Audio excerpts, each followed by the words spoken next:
பச்சை மாவீரன். ஒரு காலத்தில் பெரிய ராஜ்யமான கேப்லனில் அரசர் டஸ்டர் வாழ்ந்தார். அரசர் டஸ்டருக்கு ஒரே ஒரு மகள் இருந்தாள். ரேச்சல் என்று அழைக்கப்பட்டாள். உலகில் எதையும் விட அவள் அவருக்கு மிகவும் பிடித்தவள். அவளை பார்த்த அனைவருமே அவள் பிறந்த போது காலமான தன் தாயைப் போலவே அழகாகவும் கனிவாகவும் வளர்வாள் என்று நினைத்தார்கள். இளவரசி ரேச்சல் அடிக்கடி தனது தாயை நினைப்பாள். ராஜா அதை அறிந்திருந்தார். அவர் அவள் மீது பரிதாபப்பட்டார். ஒரு நாள் ராஜாவின் அரண்மனைக்கு அருகில் லேடி ட்ரிஷ் என்று ஒரு உன்னத பெண் மற்றும் அவள் மகள் வோண்டா வாழ வந்தார்கள். வோண்டா இளவரசி ரேச்சலின் வயதில் இருந்தாள். இளவரசி ரேச்சலும் வோண்டாவும் விரைவில் நண்பர்களாகிவிட்டனர். மேலும் லேடி ட்ரிஷ் அரண்மனையில் அதிக நேரம் இருப்பாள். அவர்கள் விளையாடும் போது 2 சிறுமிகளையும் கவனித்துக் கொண்டாள். லேடி ட்ரிஷ் இளவரசியிடம் மிகவும் அன்பாக நடந்து கொண்டாள். அவளை அன்பாக நடத்தினாள். இளவரசி ரேச்சலும் வோண்டாவும் ஒன்றாக விளையாடி ஒன்றாக வளர்ந்தார்கள். இளவரசி வாழ்க்கையில் எல்லாம் நன்றாக இருந்தது. ஆனால் ஒரு நாள் அவர் ராஜ்ய தோட்டத்தில் நடந்து கொண்டிருந்த போது லேடி ட்ரிஷ் ஒரு பயணத்திற்காக உடை அணிந்து வந்தாள். நீங்கள் எங்கே செல்கிறீர்கள்? விடை பெறுகிறேன் என் குழந்தை. நான் உன்னை விட்டுவிட்டு வெகு தூரம் செல்ல வேண்டும். என்ன? ஆமாம். நீங்கள் எப்போது திரும்பி வருவீர்கள்? நான் வரமாட்டேன் என்று நினைக்கிறேன். இல்லை, தயவு செய்து போக வேண்டாம். நீங்கள் இல்லாமல் நான் என்ன செய்வேன்? இங்கிருந்து செல்வது என் இதயத்தையும் உடைக்கிறது அன்பே. ஆனால் நான் செல்ல வேண்டும். உங்களை இங்கே வைத்திருக்க வேறு வழி இல்லையா? ஒரே ஒரு வழிதான் இருக்கிறது, ஆனால் அது சாத்தியமற்றது. முடியாதென்று எதுவும் கிடையாது. அது என்னவென்று சொல்லுங்கள், அதை நான் நிறைவேற்றுவேன். உன் தந்தை என்னை தனது ராணியாக மாற்றினால் நான் தங்குவேன். ஆனால் அவர் ஒருபோதும் செய்ய மாட்டார். அவ்வளவுதானா? அதை என்னிடம் விட்டு விடுங்கள், அது நடக்கும். இளவரசி ரேச்சல் உடனடியாக தனது தந்தையிடம் சென்றாள். தந்தையே, லேடி ட்ரிஷை நீங்கள் திருமணம் செய்து கொள்ளும்படி நான் உங்களிடம் கேட்டுக்கொள்கிறேன். நீங்கள் அவ்வாறு செய்யாவிட்டால் அவர் சென்று விடுவாள். பின்னர் நான் அம்மாவின் அன்பை இழந்து விடுவேன். தயவு செய்து திருமணம் செய்து கொள்ளுங்கள் அப்பா. நான் அவரை நேசிக்கிறேன். அரசர் டஸ்டர் அதிர்ச்சி அடைந்தார். அவர் அவளை விரும்பவில்லை. அவளை திருமணம் செய்ய விரும்பவில்லை. ஆனால் தனது மகள் கேட்டதை எப்போதும் செய்வேன் என்று இறக்கும் மனைவிக்கு வாக்குறுதி அளித்திருந்தார். எனக்கு அவளை திருமணம் செய்து கொள்ள விருப்பமில்லை என் குழந்தை. ஆனால் உனக்கு அதில் சந்தோஷம் இருக்கிறது என்றால் நான் சம்மதிக்கிறேன். இளவரசி ரேச்சல் பரவசமடைந்தாள். மிக்க நன்றி அப்பா, நீங்கள் மிகவும் சிறந்தவர். விரைவில் திருமணமானது பெரும் பண்டிகையுடன் கொண்டாடப்பட்டது. மேலும் அவள் ராணியாக ஆனாள். ஆனால் அரண்மனையை நிரப்பிய எல்லா சந்தோஷங்களுக்கும் மத்தியில் ராஜா சோகமாக இருந்தார். ஏனென்றால் திருமணத்தால் உடல்நிலை சரியில்லை என்று அவர் உறுதியாக இருந்தார். அதுதான் நடந்ததும். மிக குறுகிய காலத்தில் இளவரசியை லேடி ட்ரிஷ் நடத்தும் விதம் மாறத் தொடங்கியது. அவள் தன் மகளுக்கு பதிலாக அரியணைக்கு வாரிசாக இருந்ததால் ரேச்சல் மீது பொறாமைப்பட்டாள். விரைவில் அவளுடைய உண்மையான நிறம் வெளிவந்தன. இளவரசியிடம் கனிவாகவும் அன்பாகவும் பேசுவதற்கு பதிலாக அவளுடைய வார்த்தைகள் கடினமானதாகவும் கொடூரமாகவும் மாறியது. நீ அணிந்திருக்கும் உடை அழகாக இருக்கிறது. அதை நீ ஓண்டாவுக்கு கொடுக்க வேண்டும் என்று நினைக்கிறேன். ஆனால் அம்மா, இது எனக்கு பிடித்த உடை. எனக்கு கவலை இல்லை. நான் ராணி என்பதை நீ மறந்து விடாதே. என் பார்வையிலிருந்து வெளியேறு. இளவரசிக்கு எதிராக ராணியின் நடத்தை ஒவ்வொரு நாளிலும் மோசமாகிவிட்டது. விரைவில் இளவரசி அதை தாங்க முடியவில்லை. அவள் நாள் முழுவதும் சோகமாகவும் வருத்தமாகவும் அவள் அறையில் அழுது கொண்டே இருப்பாள். தனது அன்புக்குரிய மகள் கஷ்டப்படுவதை கண்டு மன்னர் மிகவும் கவலைப்பட்டார். அதை தாங்க முடியாமல் ஏரியின் தீவில் அவளுக்கு ஒரு கோட்டை கட்ட முடிவு செய்தார். இதோ உனது இடம், உனக்கு சொந்தமான கோட்டை. உன் வளர்ப்பு தாய் இல்லாமல் நீ இங்கு சந்தோஷமாக இருக்கலாம். இங்கு நீ என்ன வேண்டுமானாலும் செய்து கொள்ளலாம். நானோ அல்லது உனது மாற்றாந்தாயோ உனது விஷயத்தில் இங்கு தலையிட மாட்டோம். மிக்க நன்றி அப்பா. தினமும் என்னை பார்க்க வருவீர்கள் என்று உறுதியளியுங்கள். அதை நீ சொல்ல தேவையில்லை என் குழந்தையே. இளவரசி தன் தந்தையை கட்டிப்பிடித்தாள். நீண்ட காலமாக அவள் நிம்மதியாக வாழ்ந்தாள். ஒவ்வொரு நாளும் மேலும் மேலும் அழகாக வளர்ந்தாள். ஒரு நாள் அண்டை ராஜ்யத்திலிருந்து ஒரு தூதர் அரசர் டஸ்டரை மாவீரர்கள் மற்றும் பிரபுக்களின் ஒரு பெரிய கூட்டத்திற்கு அழைக்க வந்தார். அரசர் டஸ்டர் அழைப்பை ஏற்றுக்கொண்டார். புறப்படுவதற்கு முன் அவர் தனது மகளை சந்திக்க சென்றார். என் அன்பே, மாவீரர்களையும் பிரபுக்களையும் சந்திக்க நான் சென்று கொண்டிருக்கிறேன். அங்கு பல கடைகள் உள்ளன. உன்னை போன்ற இளவரசிகளுக்கு தேவையான பொருட்கள் அங்கே கிடைக்கும். உனக்காக அங்கிருந்து நான் ஏதாவது வாங்கி கொண்டு வர வேண்டுமா? எனக்கு எதுவும் தேவையில்லை தந்தையே. ஆனால் என் சார்பாக நீங்கள் பச்சை மாவீரரை வாழ்த்தினால் நான் மகிழ்ச்சி அடைவேன். நிச்சயமாக அன்பே, நான் அதை செய்கிறேன். பச்சை மாவீரரை பற்றி அரசர் டஸ்டர் கேள்விப்பட்டதே இல்லை. ஆனால் கேள்விகளை கேட்க நேரமில்லை. எனவே அவர் வாக்குறுதியை கொடுத்துவிட்டு தனது பயணத்தை தொடர்ந்தார். தனது பயணத்தில் பச்சை மாவீரனை பற்றி தான் பார்த்த அனைவரிடமும் கேட்டார். கிரீன் நைட் எங்கிருக்கிறது என்று உனக்கு தெரியுமா? ஆனால் பதில் எப்போதும் இல்லை என்றே வந்தது. பச்சை மாவீரன் இருப்பதை பற்றி தனது மகள் தவறாக புரிந்து கொண்டதாக அரசர் டஸ்டர் நம்ப தொடங்கினார். அவளுக்காக ஏதாவது செய்யும்படி அவள் அவரிடம் கேட்டது முதல் தடவையாக இருந்ததால் அவரால் அதை செய்ய முடியவில்லை என்று அவர் வருத்தப்பட்டார். அவர் அதை பற்றி அதிகம் யோசித்துக் கொண்டு இருந்த போது தனது குதிரை செல்லும் திசையை அவர் கவனிக்கவில்லை. தற்போது அவர் இதற்கு முன்பு வராத ஒரு அடர்ந்த காடுகளின் நடுவே தன்னை கண்டார். அவர் பாதையை தேடிக் கொண்டிருந்தார். கடைசியில் அவரது மகிழ்ச்சிக்கு ஏற்ப ஒரு மனிதனை கண்டார். அவர் அந்த மனிதனை நோக்கி சவாரி செய்தார்.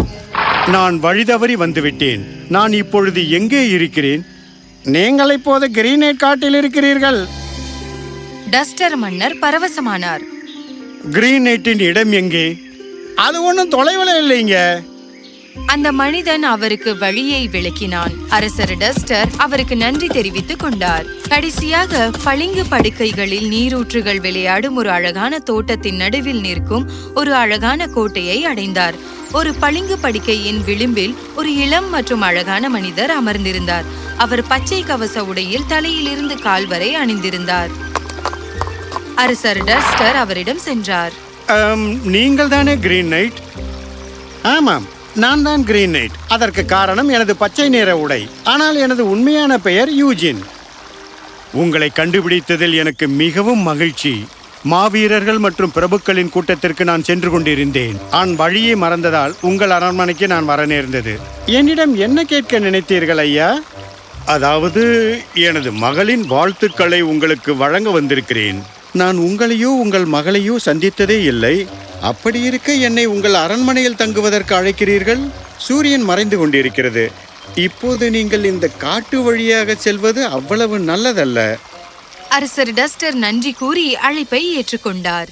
அடுத்த நாள் காலையில் டஸ்டர் அரசர் தனது வீட்டிற்கு பயணிக்கும் போகும்போது இளவரசர் யூஜின் ஒரு நகை கலசத்தை அவர் கையில் வைத்தார்.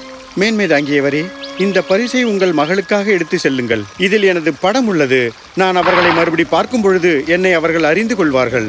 நான் பல இரவுகளாக பார்க்கும் பெண் உங்கள் மகளாக இருக்கும் என்று நம்புகிறேன். கண்டிப்பாக நான் அவளை எனது மணமகளாக ஏற்றுக்கொள்வேன். ராஜா மாவீரனை ஆசிர்வதித்து பரிசை தனது மகளுக்கு எடுத்துச் செல்வதாக உறுதியளித்தார். அதனுடன் அவர் புறப்பட்டார். அவர் தனது அரண்மனையை அடைந்ததும் இளவரசி ரேச்சல் அவரிடம் ஓடி வந்தாள். நீங்கள் அவரை பார்த்தீர்களா? ஆமாம், பார்த்தேன். மேலும் அவரது உண்மையான பெயர் இளவரசர் யூஜின். இளவரசர் யூஜின், வாவ்!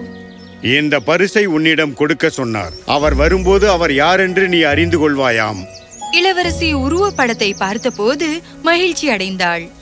என் கனவுகளில் நான் கண்ட மனிதர் இவர்தான் அப்பா. நான் இவரை தவிர வேறு யாரையும் திருமணம் செய்ய மாட்டேன். அது சரி மகளே, அது உனக்கு விருப்பம் என்றால் முதலில் அவரை சந்திக்க நான் ஏற்பாடு செய்கிறேன். ஆனால் ஒன்று, உனது சிற்றன்னைக்கு தெரியாத அளவிற்கு நீர் பார்த்து கொள்ள வேண்டும். இளவரசர் யூஜின் வந்தவுடன் அவர் தனது பச்சை கவசத்தில் மிகவும் அழகாக தோற்றமளித்தார். இளவரசி அவரை இன்னும் அதிகமாக காதலிக்க ஆரம்பித்தாள். அவர் அவளை பார்த்ததும், அவர் அடிக்கடி கனவு கண்ட பெண்மணியாக அவளை அடையாளம் கண்டதும் அவர் உடனடியாக அவளை தனது மணமகளாக கேட்டார். நீ என்னை திருமணம் செய்து கொள்வாயா? இளவரசி கீழே பார்த்து புன்னகைத்தாள். ஆமாம். அவர்கள் ஒருவரை ஒருவர் கட்டிப்பிடித்தார்கள். அப்போது இளவரசி ரேச்சல் தனது தந்தையின் ஆலோசனையை நினைவு கூர்ந்தார். ஆனால் கேளுங்கள், திருமண நாள் வரை இதை என் மாற்றான் தாயிடமிருந்து ரகசியமாக வைத்திருக்க வேண்டும். இல்லையெனில் அவள் அனைத்தையும் அழிக்க ஒரு வழியை கண்டுபிடிப்பாள். உன் விருப்பம் போல் செய். ஆனால் இதற்கு மேலும் என்னால் நீ இல்லாமல் இருக்க முடியாது. நமக்கு திருமணமாகும் வரை ஒவ்வொரு நாளும் நான் உன்னை சந்திப்பேன். அதிகாலையில் நான் வருவேன், மாலையானதும் நான் திரும்பி விடுவேன். அதனால் உனது சிற்றனைக்கு நமது சந்திப்பு தெரிய வாய்ப்பே இருக்காது. அடுத்த சில நாட்களுக்கு இளவரசர் யூஜின் ஒவ்வொரு நாளும் இளவரசிக்கு வருகை தந்தார். மேலும் பல மணி நேரங்கள் அவளுடன் அழகான தோட்டங்கள் வழியாக அலைந்து திரிந்தார். அங்கு ராணி அவர்களை பார்க்க முடியாது என்று அவர்களுக்கு தெரியும். ஒரு நாள் அதிகாலையில் ஏரியின் அருகே நடந்து கொண்டிருந்த ஒரு பெண் இளவரசி ரேச்சல் அவருக்காக காத்திருந்து சந்தித்ததை கண்டாள். அவள் விரைவில் ராணியிடம் சென்று எல்லாவற்றையும் சொன்னாள். ராணி கோபமடைந்தாள். அடுத்த நாள் அதிகாலையில் ராணி ஒரு மாய விஷத்துடன் ஏரியின் கரைக்கு சென்று மரத்தின் பின்னால் ஒளிந்தாள். இளவரசர் யூஜின் வழக்கம் போல் வந்து இளவரசி ரேச்சலுடன் முழு நாளையும் கழித்தார். அது கிட்டத்தட்ட அந்தி நேரமாக ஆனது. அவர் ஏரிக்கு சென்று படகில் அமர்ந்தார். ராணி மாய விஷத்தை படகின் கைப்பிடியின் மேல் தடவியதை அறியாமல் அவர் அதை பிடித்து படகோட்ட தொடங்கினார். மிகவும் சூடாக இருக்கிறது. அவரது உள்ளங்கைகள் முழுவதும் மாய விஷத்துடன் இளவரசர் யூஜின் நெற்றியை துடைத்தார். விஷம் விரைவில் அவரது தோலில் கலந்து மெதுவாக அவரை பச்சை நிறமாக மாற்றத் தொடங்கியது. இளவரசர் யூஜின் தனது அரண்மனையை அடைந்த போது உடல்நிலை பாதித்தது. அடுத்த சில நாட்களுக்கு இளவரசி ரேச்சல் இளவரசர் யூஜினுக்காக ஏங்கினாள். ஆனால் அவர் உடல்நிலை சரியில்லாமல் இருந்ததால் வரவில்லை. ஆனால் இது அவளுக்கு தெரியாது. வர்த்தக விஷயங்களுக்காக மற்ற ராஜாக்களை பார்க்க அவளுடைய தந்தையும் ராஜ்யத்திற்கு வெளியே இருந்ததால் அவள் உதவியற்றதாக உணர்ந்தாள். அவள் திறந்த ஜன்னல் வழியாக அழுது கொண்டே மிகவும் சோகமாக இருந்தாள். அப்போது கீழே இருந்த ஒரு மரத்தின் கிளையில் ஒரு சிறிய பறவை வந்து அமர்ந்தது. உங்கள் இளவரசருக்கு உடம்பு சரியில்லை, நீங்கள் அங்கே செல்ல வேண்டும். என்ன? அவருக்கு என்னவாயிற்று? விளக்குவதற்கு நேரம் இல்லை.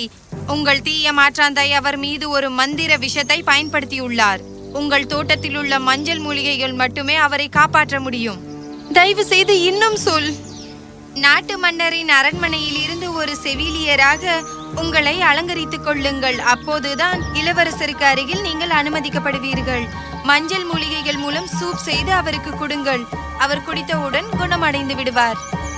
மறுநாள் இளவரசி ரேச்சல் அதிகாலையில் ஒரு செவிலியராக உடை அணிந்து அவளுடன் மஞ்சள் மூலிகைகள் சுமந்து சென்றாள்.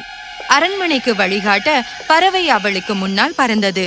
அவர்கள் அரண்மனையை அடைந்ததும் இளவரசி ரேச்சல் உடனே இளவரசரின் மிகவும் நம்பகமான வயதான செவிலியரிடம் சென்றார். வணக்கம், எனது பெயர் ஃபியோனா. இளவரசரை குணப்படுத்த உதவ என்னை கிராமத்தின் மன்னர் அனுப்பியுள்ளார். எங்கள் சிறந்த மருத்துவர்கள் கூட தோல்வியுற்ற போது அதை நீ எப்படி சரி செய்ய முடியும்? அந்த விஷம் ஆபத்தானது மற்றும் இளவரசருக்கு யாரும் உதவ முடியாது என்று சொல்வது என் இதயத்தை உடைக்கிறது. ஓ, ஆனால் என்னால் முடியும். என் மூலிகை சூப் மூலம் நீங்களே பாருங்கள், இளவரசர் உடனே குணமடைவார். ஆனால் நான் ஏன் உன்னை நம்ப வேண்டும்? இதை தவிர உங்களிடம் வேறு வழி இருக்கிறதா? வயதான செவிலியர் முயற்சித்து பார்ப்பது நல்லது என்று நினைத்து ஒப்புக்கொண்டாள். சரி, நீ சூப்போடு இளவரசர் அறைக்கு செல்லலாம். இளவரசி ரேச்சல் நோய்வாய்ப்பட்ட இளவரசரை தனது கைகளால் உணவளித்தாள்.